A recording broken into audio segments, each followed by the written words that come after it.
Welcome to WWP Clips. This is the official Clips channel for We Want Picks. We will be uploading our individual fight breakdown videos here, so make sure you like and subscribe so you don't miss any of our content. And as always, go to wewantpicks.com/bets, sign up with any one of our 5 betting partners, make a deposit, and we send you $50 as a thank you.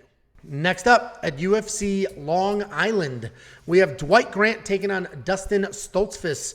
Dwight Grant is 11-5 overall, 2-3 in his last 5, coming off a KO loss just last month. Dustin Stoltzfus is 13-4 overall, 2-3 in his last 5, riding a 3-fight skid. And Dwight Grant is a long, clean striker who uses his range well. He's got a ton of power, solid takedown defense, but questionable cardio. Dwight is on a bit of a skid, but he does remain dangerous and is stylistically impressive. He has a positive striking differential of almost 1 full strike and a 100% takedown accuracy. Not defense, offense accuracy. Dustin Stoltzfus is a busy striker with very good power. He is a BJJ black belt. Jacob and I argued this fact. I've seen that he's a black belt. Wikipedia is saying otherwise. If anybody in the comment knows for a fact, let us know, because there is... He grapples like UFC a black commentators. belt. The commentators said he was a black belt. Yeah, and literally the commentator said he was a black belt in one of his fights. But anyway... I think he's a UFC black belt or a BJJ black belt, and he is solid off his back, but that's not really what he's looking for. That's not really his fighting style. And it's easy to say he's on a 3-fight skid with 2 submission losses, but the reality is he's had some really rough matchups, especially against grapplers. I can't stand Gerald Meerschaert, but Gerald Meerschaert is a very talented grappler, and a submission loss to him is what it is. Rodolfo Vieira, world champion grappler. A loss to his is what it is. And Kyle Dawkins, didn't look great in his last outing, but he's a very solid grappler as well. So yes, 3 losses in a row for Stoltzfus, but those are 3 solid opponents to lose to. And it's an interesting fight because both of these guys are dangerous strikers, but they both have their flaws. Dwight can be chinny and have cardio issues. Stoltzfus, I think he has fight IQ issues. Again, you and I argued about this offline, but the fact that he was taking Meerschaert down, which is the only place Meerschaert could have won that fight, is just such a questionable decision. So that Meerschaert loss, again, does not bode well for him. If Meerschaert took him down and submitted him, way different than you're taking down the grappler and getting submitted. That just, you did that to yourself. I think Dwight Grant is the overall better fighter. So he's going to be my pick. But Dustin is very, very live here, especially for a stoppage, considering Dwight was just knocked out a month ago. I think the only real bet to make here is inside the distance decision, no action for Dustin Stoltzfus, because I think Dustin's chin is good enough. And, so I don't see him getting knocked out. I don't see him getting submitted, but he can certainly put Dwight Grant away with his power and the fact that Dwight's coming off a knockout just last month. But I don't know if I'm going to touch this one. What do you think, Checky boy? Let me start with Dwight Grant. I like the way he fought in his last fight. I don't know that he ended up getting knocked out because of it, but that was one of the first times we've seen him really push forward and be aggressive in his fighting style. And it looked like it was kind of working and paying off for him, because I think he got the knockdown early. But then you kind of saw why he's not aggressive. Because some people are naturally aggressive. They know how to be aggressive because they know how to protect themselves and throw the strikes aggressively. He was just kind of coming forward aggressively, throwing wild looping shots. His chin was in the air, and you saw him actually pay the price for that. Eventually he paid that price. He got knocked down, and then he ended up getting knocked out. So in that style, I don't think it's really going to fit him. So we'll see how he comes out this fight. If he comes out too aggressive again, maybe gets caught, because as you mentioned, Dustin's got some real power, and he's kind of turned into a striker. I know the other kind of argument we had is what kind of game plan is Dustin going to bring forward? What kind of fighter is he actually? I think he's a grappler. I think his trade and what he wants to do is grapple, but in his last 3 matchups, he understood that the people he was up against were better grapplers than him.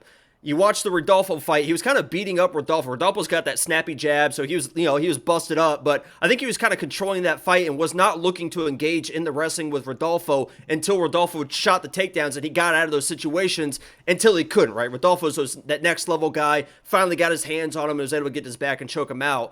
When you look at the Gerald Meerschaert fight, I think he knew that he could out-wrestle Gerald Meerschaert, and he was doing that for the majority of the fight. He went to the ground against Gerald and was really just kind of beating the shit out of him until Gerald does what Gerald does and loses.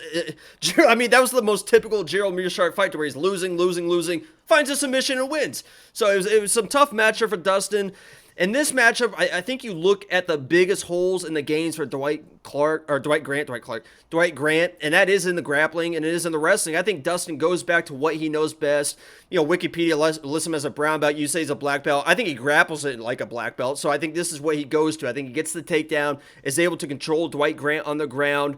And if he wants to strike as well, if he's patient enough, I think he can outstrike Dwight Grant as well. So, I'm pretty high on Dustin in this matchup. It's yet to be seen if he's going to be the lock of the week, but I think the path to victory is just so obvious there for the grappling of Dustin. He really hasn't been able to show that off lately because of the matchups. I think he shows it off and is able to even get the finish in this matchup. So I'm going Dustin in this matchup, but I understand the power and length of Dwight Grant in the striking. Yeah, it's another back-to-back fights on this card could really go either way. So Dustin Stoltzfus, slight underdog here, but it should be a pretty entertaining fight. Honestly, this is a very good fight night card. I hate that it's early. It's like at 11 o'clock in the morning, which is very annoying. It's a pretty good fight night card too. But I think it literally starts at 10 a.m. Central Time, which is like, sheesh. I got to set an alarm. Yeah, that's right. You got to set an alarm too, right? No, I'm a functioning human in society. I can't sleep past 5 a.m. Last weekend I slept Saturday until noon and Sunday until noon. Felt great. Congratulations. You really have a lot to wake up for. Just a lot. I took the dog out, and then we both just went back to sleep till noon. Okay. DraftKings, 8,900, 7,300. You know what? I think Dwight Grant wins, but I don't think he's worth $8,900. I think there's way too much risk here for him to almost be a $9,000 fighter. What do you think? Yeah, that's crazy. And I'm looking at my lineup. I did my lineup this morning, and there's my winnings from last week. Stoltzfus is not in my lineup, but I think he's pretty good value at $7,300. $7,300, I think he's excellent value. Absolutely. And these DraftKings numbers don't really correlate to the betting odds. A plus 125 underdog should be like $8,000. Yeah, 77, 78. Yeah, it should be about 78, 77. So, yeah, I think you're getting pretty good value at that $7,300, yeah. Absolutely. DraftKings took a real stance there. And the Monkey Knife Fight strike line, listen, this is very simple to me. If you think this is a decision, go more. If you think one of these men gets a stoppage, it's a less. I really, the strike line's almost even. I could see them banging it out on their feet. I don't see Dwight initiating takedowns. Dustin does average almost 2 takedowns per fight. So he may work some in there. And he'll definitely get past 58 if he gets some takedowns. So I think it's a more personally. But what do you think of this Monkey Knife Fight strike line? Yeah, I think it's more. I think they go at it. Dwight probably is a little bit more passive after getting knocked out in his last fight, and there'll be some grappling exchanges as well. It's probably more. Yeah. Well, I agree with you there. And if you guys agree and you want to check that out and play some of these lines, go to wewantpicks.com/MKF, and they will instantly match your deposit up to $100. And if you want $50 to throw at some of these fights or do whatever the hell you want with, go to wewantpicks.com/bets, sign up, make a deposit, and we will send you $50 as a thank you. That's wewantpicks.com/bets.